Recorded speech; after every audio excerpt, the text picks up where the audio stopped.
Cashflow Diary Podcast, episode 254. Welcome to yet another exciting episode of the Cashflow Diary Podcast, the podcast that teaches you insider tips, tactics, and strategies for creating leverage streams of cash flow into your life. Learn from top-performing entrepreneurs, business owners, investors, and thought leaders from across the globe as they share their secrets to success. Like what you learn on this and other Cashflow Diary podcast episodes? Go to learninvestingnow.com and sign up to receive powerful tips and information that will help you succeed as an entrepreneur and investor. Now, here's your host, investor, entrepreneur, business owner, educator, speaker, author, and master facilitator of Robert Kiyosaki's cash flow game, Jay Massey.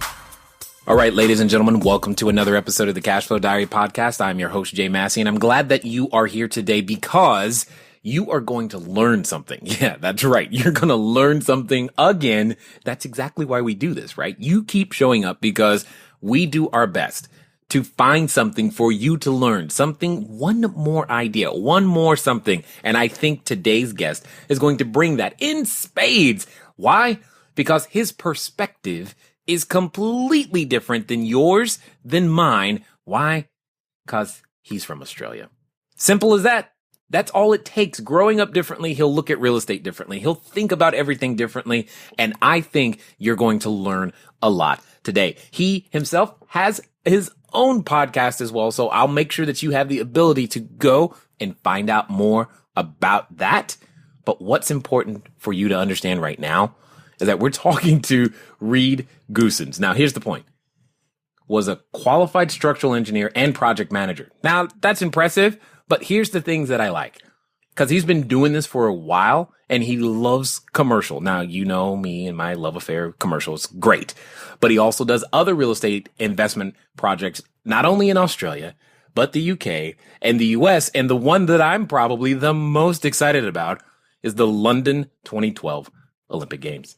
Now, you guys know me. I love the Olympics, and I can't possibly imagine having been involved. He's just given me an idea already.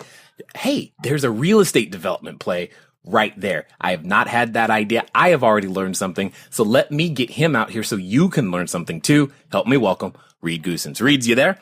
G'day, mate. How's it going? Great. You've already helped me, so let's help them. Fantastic. Let's jump into it. So I tend to ask everybody the same first question.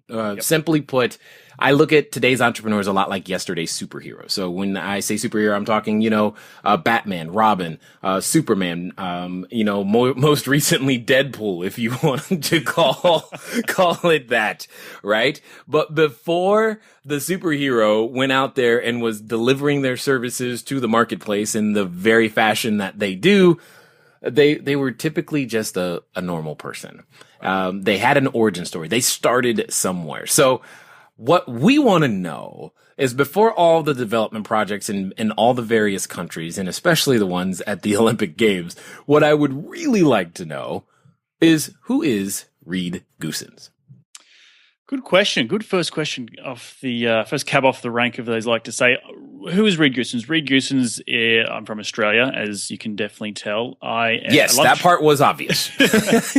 I love traveling. I love learning. And most recently, over the last 4 or 5 years, I love entrepreneurship, and I love to take control of my life and not be, working for the man, so to speak. So that's in a nutshell, without getting into too much of my background just yet. That's who I am and what makes me tick. Well, there's something that is in your background that I think somebody is asking themselves right now, or at least going to try to use this as an excuse. Because I said qualified chartered structural engineer. Right. Do you need that in order to be a real estate guy? Not at all. And trust me, Jay, being a qualified chartered engineer in Australia and in the UK, that was because I studied structural engineering back in the day in university. So if we, take a step back, I, finished university in 2007 in Brisbane, Australia, and I went traveling for a couple of years. And this is where the London Olympics comes into it. It's it was that I was working for an engineering company before I graduated. They gave me a job, and I said, look, I want to go traveling. I don't want to stick around here in Australia anymore. I want to see the world.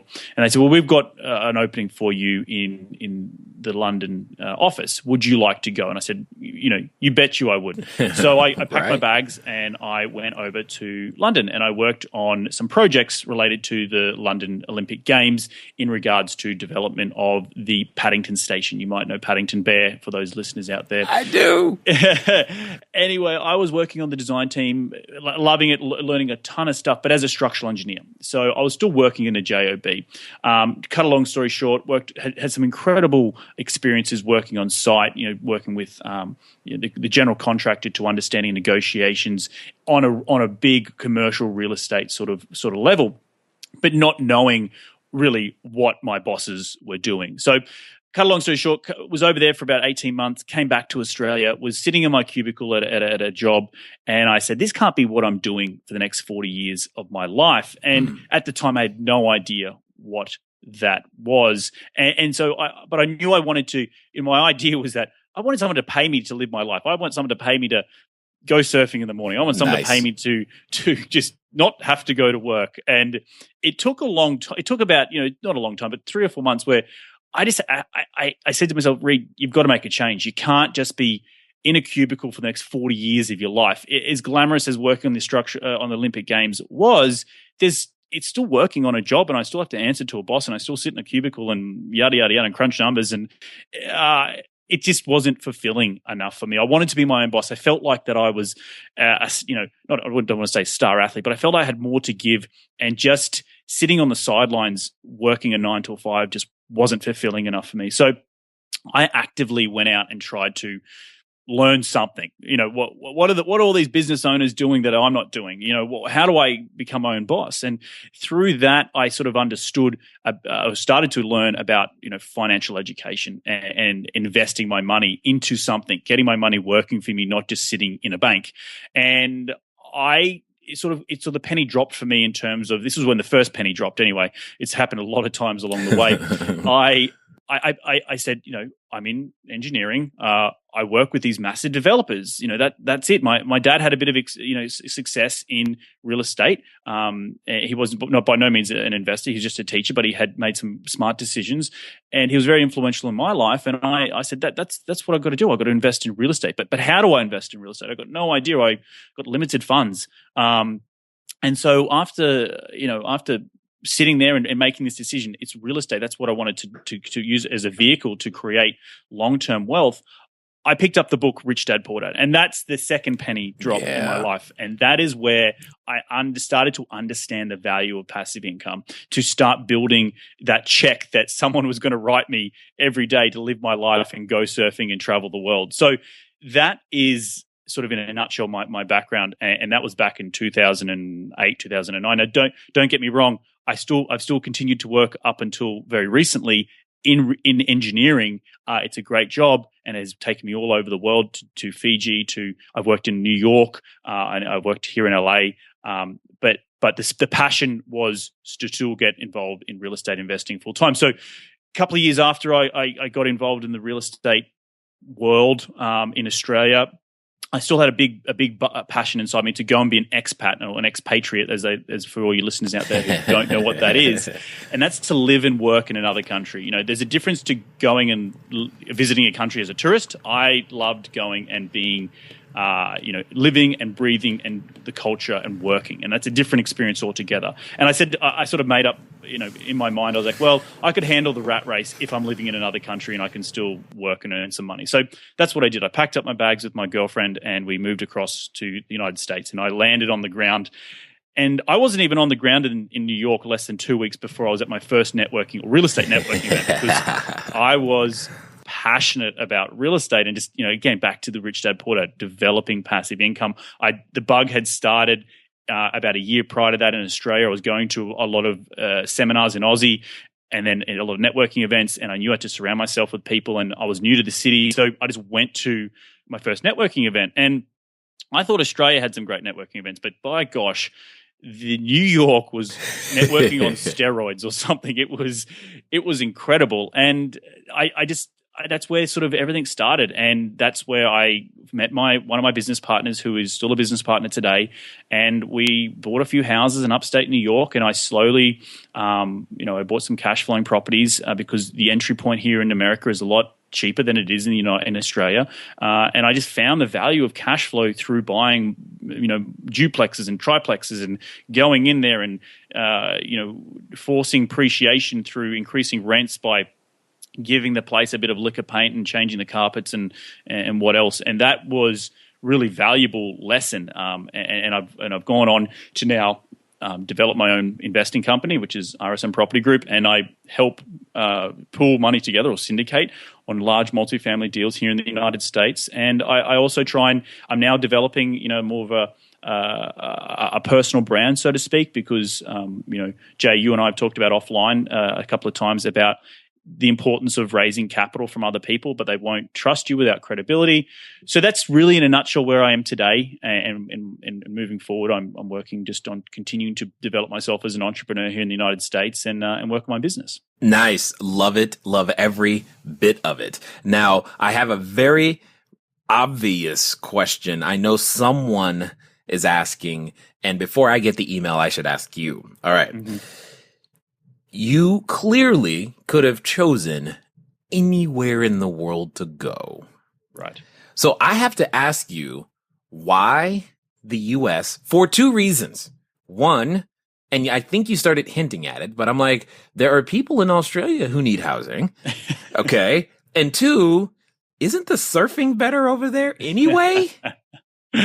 Well, to answer the first question, my girlfriend is American. I'm here in the United States because of that. When I was backpacking and gallivanting around the south of France after my time in London for 6 months, I met her, and we have been dating ever since. Got it. She moved to Australia for a period of time, and then we moved back to New York in particular, because when I traveled through New York, it was a city that it captured me. It was like, wow, there's something about it. There's a vibe about it. There's like, you're walking down the street thinking you're killing it in life, but you look across the road, there's a 22 CEO of some, Facebook X company. You're like, geez, I need to pick up my game. And so it was more of a city that I could feel it feed off the energy. Admittedly, the cold and the winter was right. It was to its demise, and we had to move back to LA, where my girlfriend is from. But that, to answer your question, it was more the hunger and just if I can make it in the Big Apple, I can make it anywhere. Indeed. But what about the surfing, man? Surfing, look, definitely. I had to give it up for a couple of years. I do have salt in my blood, salt water in my blood, I should say.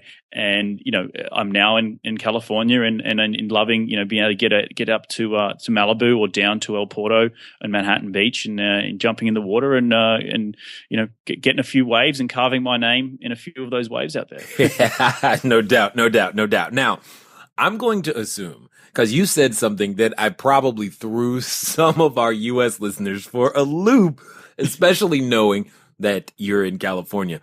But I know this to be true because I get the privilege of interacting with many people from other countries, and they often tell me, Jay, your real estate is cheap right now. And you said the same thing. You said there was a lower entry point. So for those who are wondering right now, like, what did he say? Lower entry point? Did he really mean that? Can you kind of give us an insight into the Australian perspective, and then understanding the advantage that we actually have right in front of us without even realizing it? Yeah, that's a really, really good question. To back up a little bit, when I was in Australia, I was attending all these events and seminars and seeing these gurus. We got everything in Australia like you do here in the United States.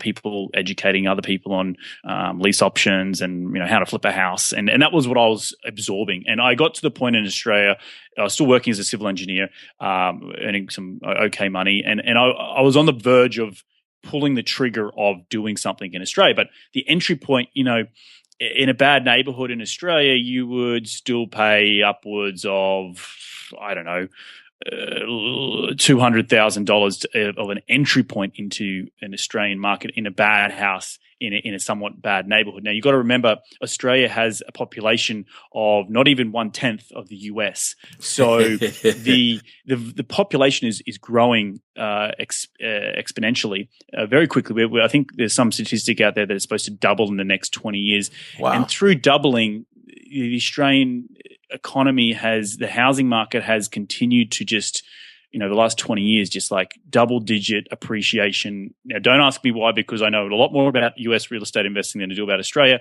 but it's got obviously to do with the economy growth and with the spread of how quickly we're growing. And the fact that Australia is, for the most part, is not very inhabitable because, our country, the size of our country is the same size as the United States, excluding Alaska in terms of land mass, but we can only really inhabit maybe 15%, 20%, if that. So it's all around the major cities, around the coastline, and that has a knock-on effect.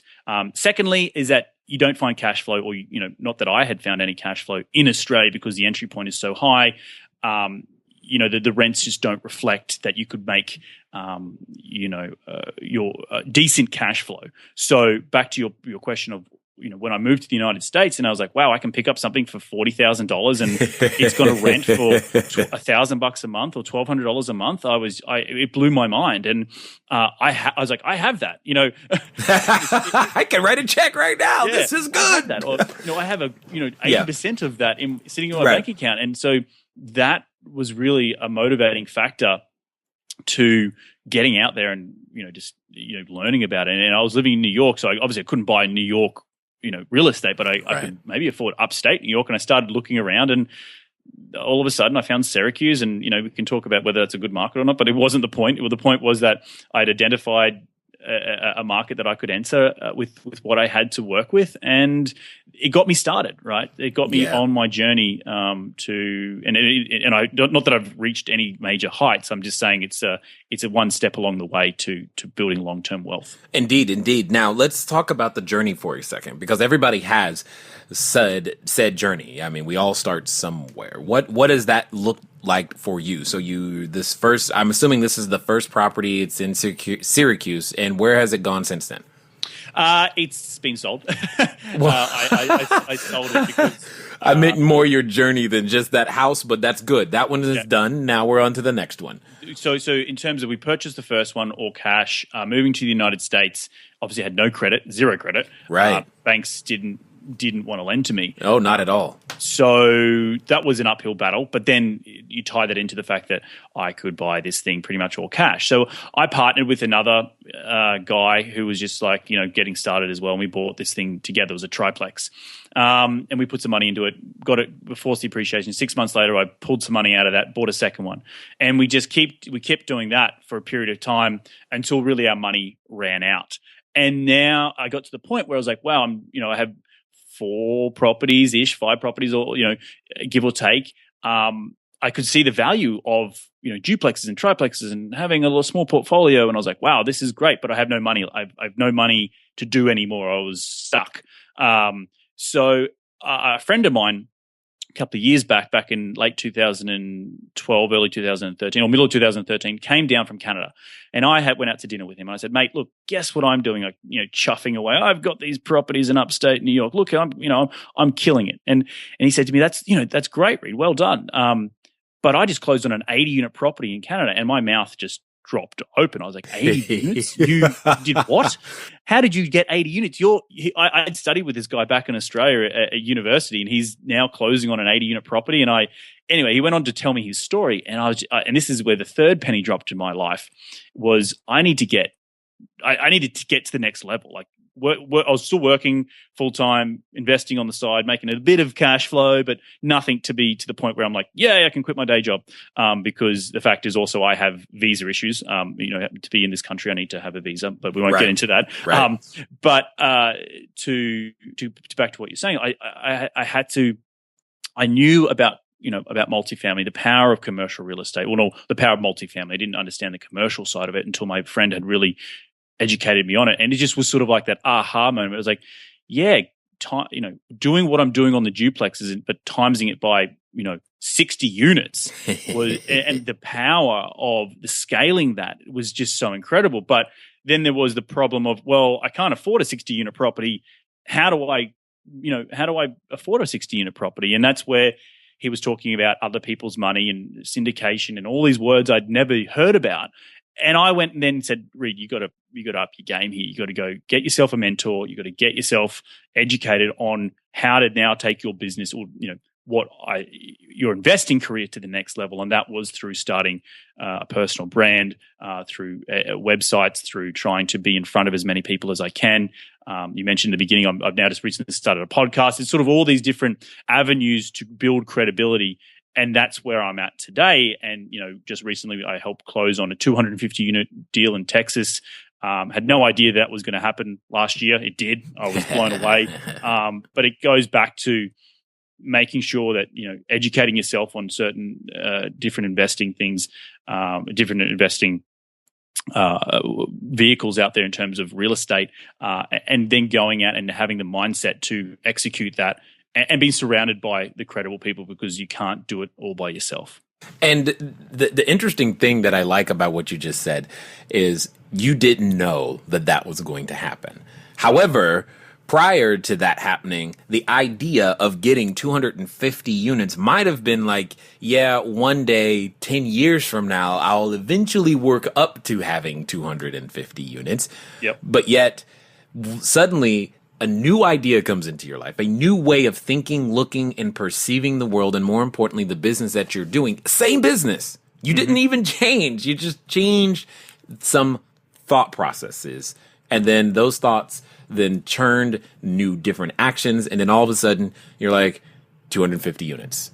Exactly. And just to clarify to all your listeners out there, I don't personally own 250 units. I was able to pool people's money together and connect the deal with money. And the way I connected the deal with money was because when I first moved to LA, I started this, my online business. I'm still working full time, but I want to really scale my business. I said, I need to start a networking event. And through that networking event that I started, I was able to meet a person who had a really cracking deal in Texas. I was able to connect that deal with my mentor and his bunch of investors, and we were able to get this deal done together. Had no idea it was going to be the size of what it was. We had raised something like, together we raised like $3.5 million or whatever it was. It was like stupidly amount of money, and it was all through, as you're saying, changing your mindset to saying, I can do this, and take action to just doing it, and not necessarily throwing caution to the wind, because it wasn't caution to the wind. It was educating myself on certain topics like large multifamily investing,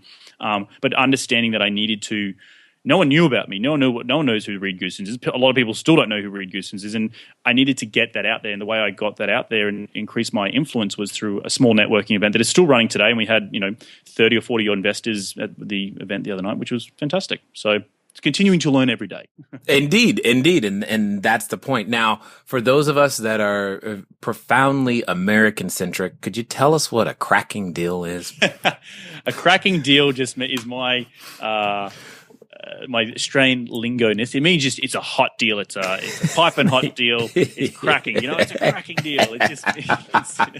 I know. I just know somebody somewhere is thinking, what's cracking mean? Jay, they're going to send me an email. Jay, I want a cracking deal. Can you help me? Is this deal cracking? I'm like, hold on, guys. He just meant, yeah. I just wanted them to hear you explain it. Otherwise, emails. So, hot deal. yeah, totally understood. Now, so now that you've done this, like what's your thing? Like, what's your favorite way to go out there into the real estate space and create value? Okay, so you probably have figured out that creating value is what this whole game is about, and hopefully you are creating value in various different ways. Remember, the ultimate arbiter, the judge, the one who determines whether or not you're creating value is the customer. If you're not receiving money, cash, certificates of appreciation, whatever you want to call them, if you're not getting any, it's simply because you're not creating value. And maybe people don't know that the value you're creating even exists. So, if you want to get some quick lessons on creating value, how to do that, maybe as a real estate investor, pick up a copy of my book.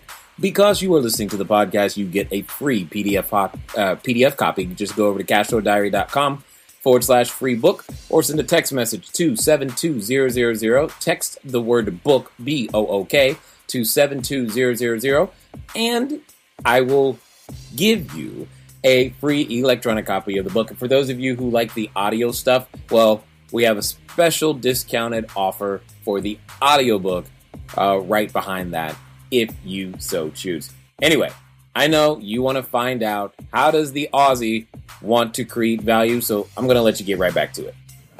Favorite way in terms of when I identify a property is through forced appreciation. I love, and that's really where it goes back to my mate from Canada, who was telling me about the different ways that he's identifying value add properties going in there. And this is just for in layman's terms, say it's a 20 unit property, and I was doing it on the smaller stuff. I just didn't realize until he explained it to me in layman's terms. Going in there, understanding that you're looking at an asset, the rents are under market value. You could force that rent by putting in new countertops or spending minimal money, maybe doing some tiling in the bathroom, and then increasing the rent by $50 a month or $100 a month. And doing that over multiple units will force the net operating income. And, for all your listeners out there, if they do or don't know cap rate theory, cap rate is equal to NOI divided by purchase price. Or value, if you want to replace purchase price with value. You rearrange that formula. I'm a math guy. You increase that NOI, you increase the value of the property. And we could have a whole topic, a podcast, and I'm sure you have covered it quite extensively on how to force appreciation through different, force your income or reduce your operating expenses. So in a nutshell, I love commercial real estate for that reason, because they're valuing the cash flow, not necessarily like in flipping, where they're valuing something that you put into it. So that's what I love. Well, I also like what you're doing, because it's the forced appreciation as opposed to the other types of appreciation, as we all know, because forced is actually something you can do something about. You have a logical reason as to why this is suddenly worth more. It never has made sense to me, Reed. You tell me. Somehow you take the same house, you add shrubbery, and now you add shrubbery, and it's suddenly worth $5,000 more. It's shrubbery, but you take that same shrubbery and put it in a different house, and now that house is only worth $2,000 more. It's too subjective for me, and it drove me nuts. That's right, and don't get me wrong. I've flipped houses. I've flipped a few houses, but it goes back to, well, what's my time worth? And being in real estate, so being in structural engineering and being in the commercial space, it really goes back to, well, I don't really care as much about the drapery or the type of flooring that I'm putting in to this flip, and hoping that someone will pay me more money than what I put into it. And if the market goes south, then I could be up the creek without a paddle. So it was more that, well, I'm spending a ton of time flipping properties, and I did that prior to getting into sort of the larger stuff, and 6-7 months of what it is, but from purchase to finish to completion to running the project management.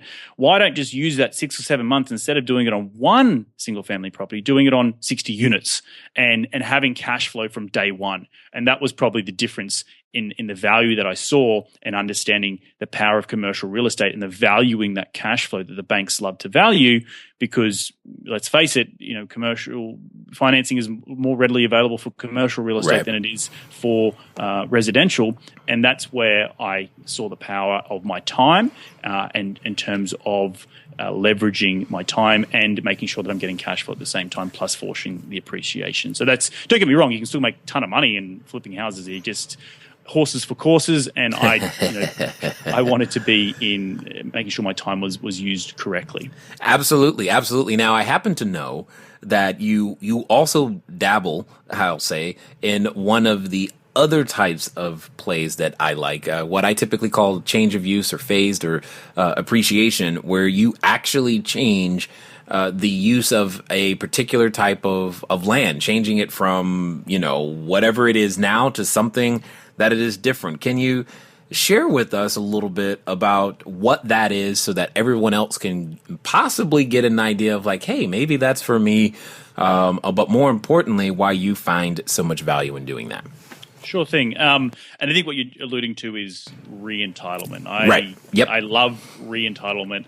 And I have a little bit of an unfair advantage, Jay, that I had been surrounded. This goes back to my engineering days and being surrounded from everywhere in London. Just so you know, when you told me that you like re-entitlement, I was like, he's got a background or a connection somewhere, because it's usually so complicated for most, I'll say normal folk.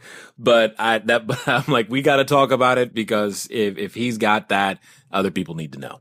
Yes, and that's very, very true, Jay. And to all the listeners out there, I did have a little bit of an unfair advantage, and that was because I happened to be in structural engineering and civil engineering, and that I was part of a team that went and design team that built these large projects, and these large projects were typically pieces of dirt or an existing crappy building, and they've knocked it down and they put something that is worth more there. Now, and at the time, I had no idea what I was doing, for a long period of time. And it wasn't until that penny dropped that I'm like, hang on, this developer's doing something weird here. What's he doing? And I started attending, being part of the design team. I would go to the city, and I've been to the city of New York, and I've been to the city of Philadelphia, and I've been to the city of Los Angeles and Long Beach. Back when I was an engineer, and sitting down with Plan Check and saying, oh, these are the structural engineering issues. My drawings are forming part of what's called an overall package that we're presenting to the city, because this particular piece of dirt is zoned. And just for those people out there, zoned means that it's a set of rules and regulations that the city imposes on dirt or land. What you can and can't build. So these developers were going there and saying, hey, I've looked at your rules. I think I can build this. Do you agree? Here's my architecture drawings. Here's my structural engineering drawings. Here's this, blah, blah, blah. And that goes through a process. And that process is called re-entitlement, because you're taking what was currently there, which might be anything from just a bare piece of dirt that you might want to build a single family house on. That could be a re-entitlement play, because you've gone from bare piece of dirt to a single family, or it could be an existing 10 units. And you want to build, by right, you could build 50 units on it. So you're going to knock it down and build 50 units. That process takes a period of time. And that re-entitlement process typically, I'm not going to quote anything, it may be 12 months, but that goes from, developers understand that they can identify a piece of land or a lot and take it to its maximum and best use. And doing that means that you got to go to the city and say to the city, I've looked at your regulations and your rules. Here's what I'm proposing. Do you agree with what I'm doing? And, it'll take a back and forth, and you'll say, oh, we need to change a bit of the style of the building or whatever it might be, or we need to have some low income housing in here, or it could be a slew of things. But that process is then so valuable, because once it's permitted, once they say, we agree, we got to a point, we've got to an agreement, that piece of land is now worth not infinitely more, but a lot more money, because it's valuable now, and you've gone through the process. And so then there's a second phase of that. You could literally, and I've seen it happen, and I saw it happen in New York in my engineering office that I was working for in there. We would design something. It would come through the door, it'd be, 20-story building. And it will come through the door. We'll design it, structural engineer, blah, blah, blah. We'll go get it permitted. Okay, great. 2 months later, it comes back through our door. And they're like, well, actually, we just want to change a few structural things. We want to put a few balconies here and, whatever. And it's under a different developer's name. And I didn't realize it at the time, but the original developer had actually sold that permitted set of drawings and land to another developer who's now taking that on, but just wants to slightly change, a few things, which required a structural engineer to look at it again. So it was sort of like, I was like, why aren't people doing more of this? And now identifying that and seeing those types of biggest and best use. So you might drive past a 10-unit property, but it might be able to build 50 units if you know what you're doing in terms of the rules and regulations. So I hope that answers a little bit of your question. Well, yeah, it also illustrates the complexity and also answers the question as to why aren't more people doing it? Because it's all of what you just said. That is a very unique perspective first and skill set to be able to go, hey, this 10-unit building should actually be a car wash. Right? That's a unique gift in and of itself. Then you add to that being able to talk to the right individuals in the right way to get them to go, yes, we agree with you, in and of itself is a completely different obstacle in and of itself. So when you pull all that together, the path of least resistance, you know what, this 10-unit building, I think I'll keep it as a 10-unit building because that's the obvious play. But as you have alluded to, taking that extra step, gaining those extra skills, it is very, very lucrative. It's why I love change of use plays, is because you could, in fact, it gives you an unfair advantage because in that particular example, you could probably pay more than what someone else would pay for that very same building because your end game is going to create so much value. Exactly. And don't get me wrong, Jay, all of this information is readily available to the public. A zoning, what a piece of lot is zoned by, you can go on any website, any government county website and look it up. It just takes the time and effort. And so it's just understanding the sort of players you need to have involved. And I'll go through the team members. You'll need an architect. That's for one. You're definitely going to need an architect. You're going to need a what's called an expediter. They're people or a land use person who understands the different zoning requirements and what you can be tricky with in terms of, well, if I provide out of 20 units, if I provide 6 units that are low to middle income housing, or I can actually then go and get a density bump, which means I could build 25 units because I've people want low cost housing here in LA, so cities and government officials look kindly on that sort of stuff, and understanding what you can and can't build is really, really important. You're obviously going to need a structural engineer, and you're going to need maybe a civil engineer to just look at some values. But if you understand that these are just you talk about flipping houses, think of an architect, a fee to pay an architect, and a fee to pay a structural engineer, and a fee to pay whatever you need on your team. Think of it as like, I need to do tiling in the bathroom. I need to do fix the roof. I need to change, concrete the front driveway of a single family fix and flip property. It's the same thing. It's just a different line item, and applying and just understanding those line items to get to your bottom dollar, and then understanding what you could build beyond that, if that makes sense. So hope that answers your question a little bit. Yeah, but absolutely. In fact, I don't think everyone just realized that you just gave them I'm going to say a potential 7-figure business, but if they were listening in between the lines, it's like he just told you, here's how you could go make a whole bunch of money and create a lot of value. In the meantime, if you were listening, now somebody's going to be like, oh man, I got to rewind, but that's okay. Now, typically when it comes to these re-entitlement issues or projects, if you will, what is typically the architect, expediter, structural, and civil engineer going to run someone? It will depend on the project. Typically when I was working in, and this is loose figures, please don't quote any of this on what. Sure. But if it's a commercial building, like if you're only building 6 units and it was a single family house, that's re-entitlement.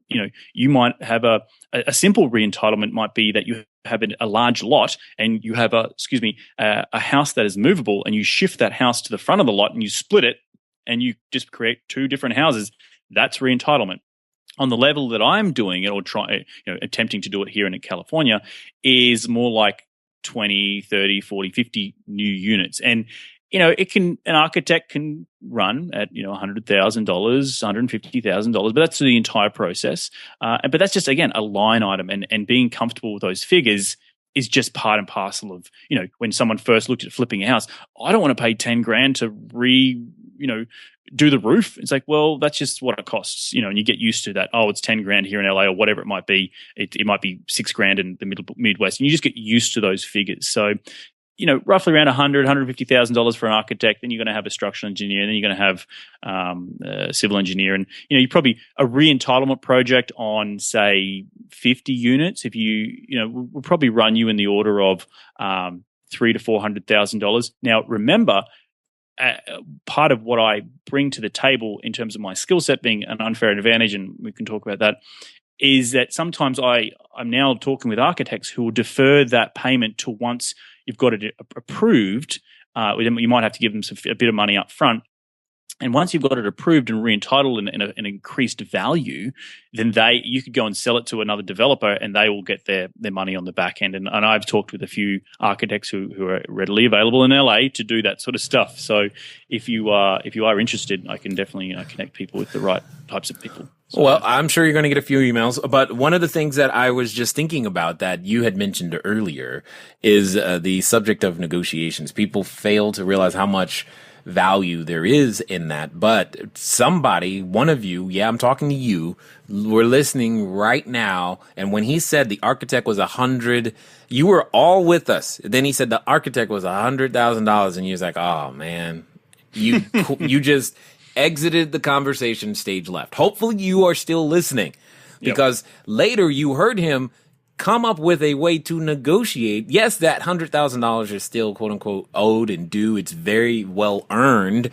but it's when it needed to be paid that got changed that probably opened this door right back up for you. Hopefully you were listening and you now understand why negotiations becomes one of the most important skills in this particular business as a whole. So when it comes to these types of projects, some would say that California is by far the most challenging state, probably next to New York, to do this in.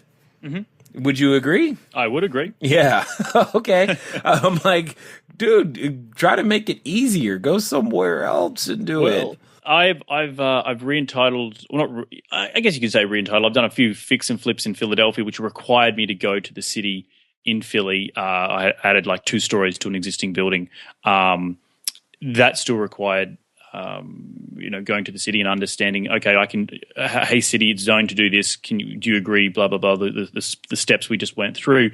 That took 4 to 8 weeks. It was pretty quick. That's in Philadelphia. In New York, and LA, it can take longer. It also goes down to the size of the project. So please don't. Hopefully, listeners aren't getting lost in that $100,000. That was for a 50-unit deal. You can, as I said, you can still re-entitle land by just splitting the block if it's large enough and putting another house on it or something of that nature on a smaller scale. And I'm at 10. There's a lot of steps before you get to 10 and a lot of way of creating some great value. So please don't get lost in that. It's just, as I said, the biggest takeaway point is that it's a line item, and being understanding that line item is just getting comfortable with it. So. Indeed. Well, the other thing that I wanted to bring up was exactly what you just said. This is not something you're going to do in a weekend. So don't go in with that expectation. That doesn't mean it's not valuable. Clearly it is. It's just not something you're going to do in a weekend. That's really what I was going after. So with all of these things being done, what's like new? What's new on the horizon for you, sir? New on the horizon is the podcast, very much so. I'm part of a group, or want to be part of a group called Key Persons of Influence, which talk just about being Googleable, and then it goes back to being working on the business, not in the business, and it goes back to funny enough, when you're raising capital, it's nearly a marketing ploy up until a point, because you need to be in front of people, as you're saying, I need to go to networking events. I need to develop, you yourself, Jay, develop a whole bunch of online content. I'm looking to develop that in the future. So with the podcast and maybe a book, I don't know. It's a small basic book on my journey here in the United States, or learning what an LLC is, because that's the point of what my podcast is trying to introduce people to US investing in real estate, and that the entry points are a little bit easier here than in other countries. But where do people start? Well, they need to start somewhere, and there's a bit of misinformation out there. So hopefully that was my podcast. The point of my podcast was to provide that information. If I can turn it into a book or some online videos, then great. And that's just going to help me with my underlying business, RSM Property Group. So, yeah.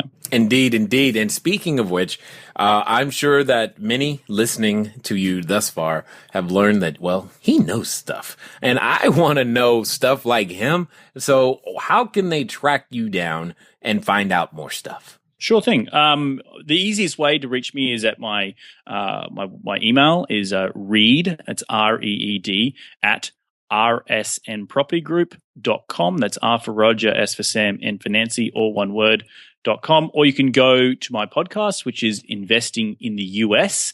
The subline is An Aussie's Guide to US Real Estate. If you search that on iTunes, I'm sure it will pop up and you'll see my ugly mug and listen to that. And yeah, I'm always interested in talking with people who want to get started. And I just love talking real estate. So that's where you can reach me. Indeed. So final question here. Let's pretend for a second that there's someone listening who is considering putting on their superhero outfit for the first time. They want to become that entrepreneur, real estate entrepreneur. They think, ooh, maybe I can do this. Maybe you got them excited with the whole entitlement thing. And and they're like, wow, this would be awesome if I could change and impact the world.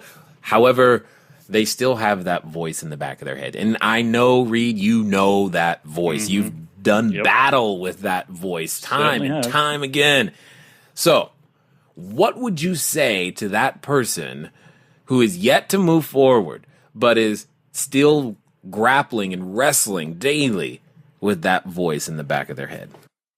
I would say to that person who's listening to this show is you need the desire, you want the desire to change. If you don't have that desire to change and be willing enough to take the action steps to do that, then you need to be. And what does that mean? That means surrounding yourself with like-minded individuals, going to networking events, listening to podcasts, reading books.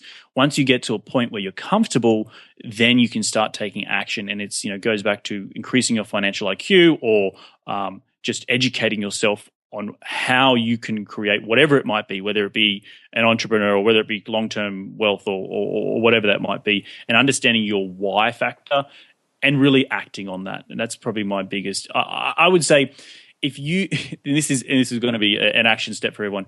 I challenge everyone out there, if you're thinking about it, you're just starting to listen to Jay's podcast, go to 5 networking events related to real estate in your local area. And if you haven't found someone that you can find value out of, or you haven't learnt anything, then, don't go, but I highly doubt that you won't learn something from those events. So get out there and get amongst it. Excellent. Great advice. Love the action orientation of everything. Thank you, sir, for taking the time to invest your knowledge here with us at the Cashflow Diary. Thanks a lot, Jay. Much appreciated. All right, ladies and gentlemen, you know what time it is. It's time for you to move at the speed of instruction. What does that mean? Well, it probably means you need to fire off an email, especially if you want more information about that whole entitlement thing, because I'm sure that intrigued you. But here's the point. Get started. It doesn't matter where you are. What matters is what you have is probably your unique advantage. You just heard from Reed, who found his unique advantage in many different ways, and most importantly, has taken action on it. And because he has taken action, he is now seeing results. That therefore means it's time for you to do the same. It's been fun talking to you today. I look forward to talking to you soon. Until next time.